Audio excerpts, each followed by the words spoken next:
दोस्तों नमस्कार, आप देख रहे हैं एजी टीवी लाइव न्यूज़। मैं हूं आर.के. जय। दोस्तों कल आपने देखा, कल 28 मार्च था। एमपी एमएलए कोर्ट पूरी तरह से पुलिस छावनी में तब्दील हो गई थी। पुलिस का जमावड़ा, चारों ओर पुलिस ही पुलिस दिखाई दे रही थी। आखिर वजह क्या है? आखिर मामला क्या है? इतनी पुलिस फोर्स आखिर वहां कर क्या रही थी और छावनी में तब्दील क्यों हुई? दोस्तों आपको मालूम होगा, इरफान सोलंकी जो सपा के विधायक हैं और जिन पे आगजनी करने का आरोप है, जो शीशमऊ विधानसभा से विधायक हैं, लाल बंगला कांड, जो लाल बंगला है वहाँ पे एक प्लॉट का मामला था, एक मकान का मामला था, उसमें कोई महिला रह रही थी। जो आरोप है उस प्लॉट को खाली कराने के लिए या किस इरादे से, ये एजी टीवी लाइव इसकी पुष्टि नहीं कर सकता। उस मकान में आग लग गई, घायल भी हुई और आरोप लगा विधायक के ऊपर, इरफान सोलंकी के ऊपर। एफआईआर दाखिल हुई, मामला चल रहा है। दोस्तों इसी सिलसिले में इरफान सोलंकी को कल एमपी एमएलए कोर्ट में पेश करने के लिए लाया गया था। पहले भी आ चुके हैं जो है। तो दोस्तों यही कारण से एमपी एमएलए कोर्ट पूरा छावनी में तब्दील हो गया था, सुरक्षा के लिहाज से। दोस्तों वहीं पर मीडिया का जमावड़ा, मीडिया चारों तरफ से इरफान सोलंकी को घेरने की कोशिश कर रही थी, सवाल जवाब करने के लिए, लेकिन इरफान सोलंकी सुरक्षा के कारण कुछ अधिक नहीं बोल पाए और हमारे चीफ ब्यूरो रुस्तम सिंह ने भी भरपूर प्रयास किया इरफान सोलंकी से बात करने के लिए, लेकिन सफल नहीं हुए। और वहीं पे इरफान सोलंकी के जो वकील हैं, वशिष्ठ है, अनुभवी वकील कह लो, यानी कि शाहिद नकवी ने मीडिया से बात किया, जो आप इस पे देखेंगे। उन्होंने प्रेस वार्ता किया, जो आप इस वीडियो में देखेंगे। दोस्तों अब एमपी एमएलए कोर्ट क्या निर्णय करता है, क्या सज़ा होती है, क्या बरी होते हैं, वो तो आने वाला समय बताएगा। लेकिन मज़े की बात यह है दोस्तों, इरफान सोलंकी जो सपा के विधायक है, अभी तक जितनी बार वो कोर्ट में पेश हुए उनके हाथों में कुरान होता था, लेकिन अब की बार शायद वो कुरान भूल गए। ये भी सुनने को मिल रहा है, देखने को मिल रहा है। दोस्तों आर.के. अजय को दीजिए इजाज़त, फिर मिलेंगे किसी और खबरों के साथ। तब तक आप बने रहे एजी टीवी लाइव के साथ। एजी टीवी लाइव पे कभी खबरों का सिलसिला कम नहीं होता।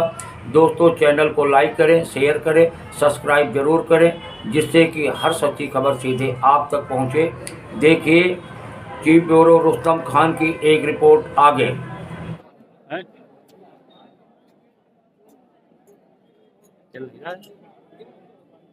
Hello hello hello hello hello hello hello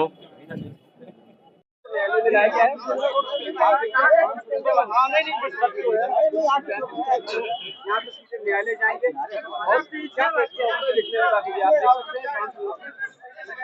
और न्यायालय लाया गया है।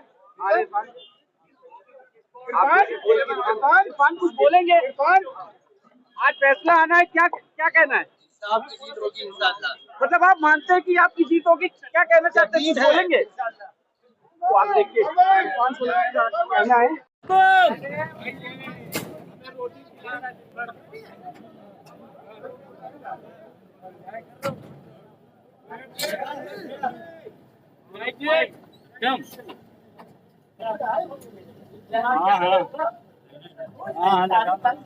अरे इरफान भाई कुछ बोलेंगे? इरफान भाई कुछ बोलेंगे? कुछ बोलेंगे? क्या करना है?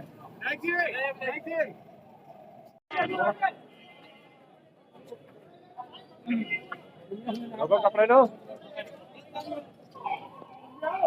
आगे स्पोर्ट वाली गाड़ी कर रहे हो।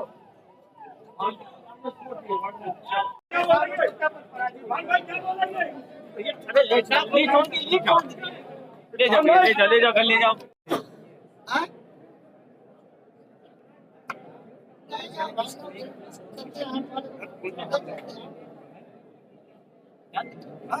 फोटो खींच रहे हो, दिक्कत हो जाएगी बेटा। सामने अपना ध्यान तो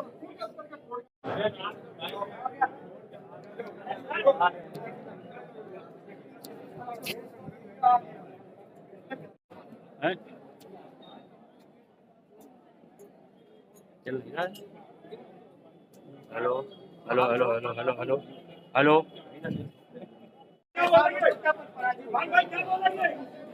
ले जाओ घर ले जाओ। और जनरल प्रैक्टिस ये है कि 14 दिन के अंदर में जजमेंट को आ जाना चाहिए। इस केस में हैरत ये है या कोई दिक्कत है, अब हम लोग तो नहीं कह सकते इसको, ये तो जज साहब जाने और क्यों नहीं हो रहा है, क्योंकि हमारा काम तो ख़त्म हो जाता है उसके बाद, बहस के बाद। अब अदालत में मामला है, फैसला उसको सुनाना है। 14 तारीख दिया, यानी 14 तारीख एक का मतलब ये है, एक चीज़ का मतलब 14 तारीख को वैसे ही 14 दिन 15वें दिन जजमेंट 14 दिन हो जाना चाहिए जजमेंट, इसलिए उन्होंने 14 तारीख दिया है। ठीक है, बड़ा जजमेंट होगा, काफ़ी एविडेंस हुई है, काफ़ी लंबी जराएँ हुई हैं, 1.5 साल तक मुकदमा चला है। उसके बाद भी 14 तारीख दिया, फिर उसके बाद 18 दिन, कारण कुछ नहीं दिया। फिर उसके बाद 22, बीच में छुट्टी भी चले गए थे, उसके बाद फिर 28 दिया, 28 के बाद अब 4 अप्रैल दे दिया है। तो ये लगातार तारीखें हो रही हैं। बहस को ख़त्म हुए पूरा 1 महीना हो जाएगा, 1 3 और 4 4। तो अब 1 महीने के बाद हम तो कहेंगे ज़रूर जज साहब से रिक्वेस्ट करेंगे, चाहे पहले ही दें जजमेंट से पहले, कि साहब हमको इसमें बहस का मौका फिर से दिया, हम फिर से इसमें बहस सुनाना चाहते हैं। अगर वो ये कहते हैं कि नहीं हम फैसला देंगे तो बात अलग है, हम नहीं कर सकते, लेकिन जनरल प्रैक्टिस ये है कि अगर 14 दिन में फैसला नहीं हुआ तो दोबारा बहस सुनी जा सकती है। अच्छा, इसमें मुश्किल क्या है इस केस में? सबसे बड़ी बात यह है कि न्याय इसमें हमें मिलेगा। हम अपना कसूर प्रोसिक्यूशन साबित नहीं कर पाया, हम अपने को बेकसूर साबित हमने किया है। अदालत के सामने मामला है और हमें पूरी आशा है, उम्मीद है, यकीन है कि जो एविडेंस आई है उसके मुताबिक करने को इंसाफ होगा। और इंसाफ का मतलब ये है कि मुकदमे को करना चाहिए। भाई, जिस जगह पे आग लगी है उसके मालिक हम हैं। जिस जगह पर आग लगी है 3 रजिस्ट्रियाँ 4 रजिस्ट्रियाँ हैं, वो ये कह रही इसके ऊपर कुछ बना ही नहीं है, कोई मकान ही नहीं है इसके ऊपर। उसको किस हैसियत से ये उसके ऊपर रह रही थी या आया नहीं है, ये वहाँ के ऊपर बहैसियत अनऑथराइज ऑक्यूपेंट थी, ये अलॉटेड थी, ये किराएदार थी, इन्होंने कब्जा कर रखा था, ये लाइसेंसी थी, किस कैपेसिटी में थी? भाई, अगर कोई हमारा मकान है, हमारी ज़मीन है और हमारा मकान मिला हुआ है, और तो मिले हुए मकान में कभी कोई आग नहीं लगाता है। दूसरी बात ये कि ये किसी प्रोसिक्यूशन के इंडिपेंडेंट विटनेस ने कहा ही नहीं कि नज़ीर फातिमा इसमें रहती थी यहाँ पे। अच्छा, जब क्या नाम ये बात हो गई, सब इसमें हो गया, तो फिर एक सवाल ही पैदा होता है कि कोई तो कहे कि हम क्यों इसको जला रहे हैं। तो कहे प्रोसिक्यूशन कि हम मालिक थे, ये इनकी ज़मीन थी, इसको हटाना चाहते थे। फिर प्रोसिक्यूशन ये भी कहे कि अनऑथराइज्ड ऑक्यूपेंट थी, ये भी नहीं कह रहा है, ये भी नहीं कह रहा कि हम मालिक हैं। तो 436 का मुकदमा कैसे बनेगा, कैसे बनेगा? फिर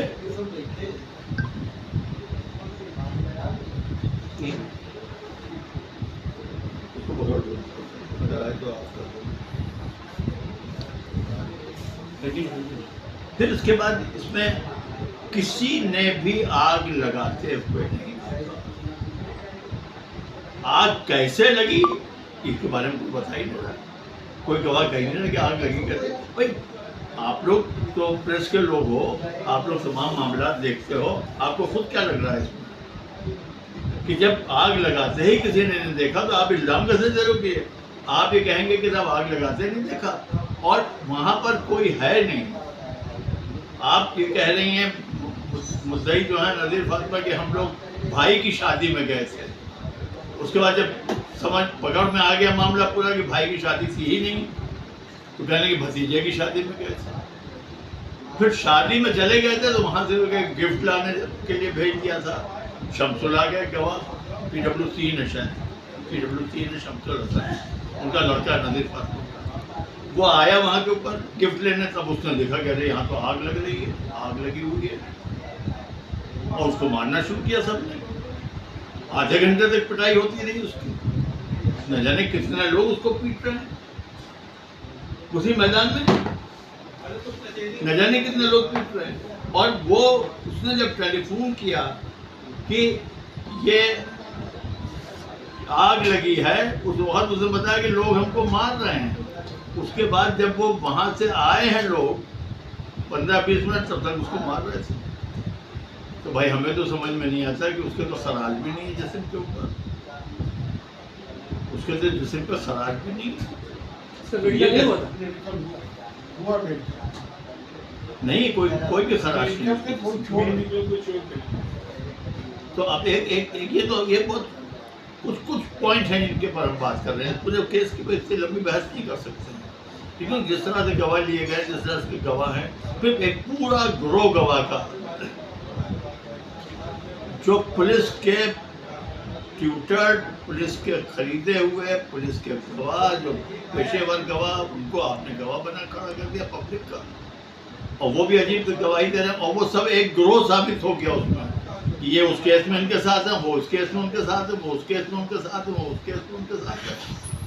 पूरा एक वो है बना हुआ कॉकस, वो हमारे खिलाफ है। तो हमारा कहना ये है कि हमें उम्मीद है कि इसमें इंसाफ होगा, क्योंकि जज साहब ने बहुत अच्छे तरीके से पूरी बहस सुनी है, और जज साहब ने बड़ी मेहनत से, जो थी भी बहस करीब महीना भर तक बहस होती रही, 1.5 महीने होती रही, एक पॉइंट लिखा है, एक बात लिखी है, और प्रोसिक्यूशन जो है इसका बहुत सही जवाब नहीं दे पाया किसी भी जनता के ऊपर। तो अब उम्मीद तो हम कर रहे हैं भाई अपनी तो। सर नज़ीर फातिमा घर में आग तो लगी, नज़ीर फातिमा को वहाँ आग तो लगी, पर इरफान सोलंकी का फोन पर लोकेशन क्या रहा उससे?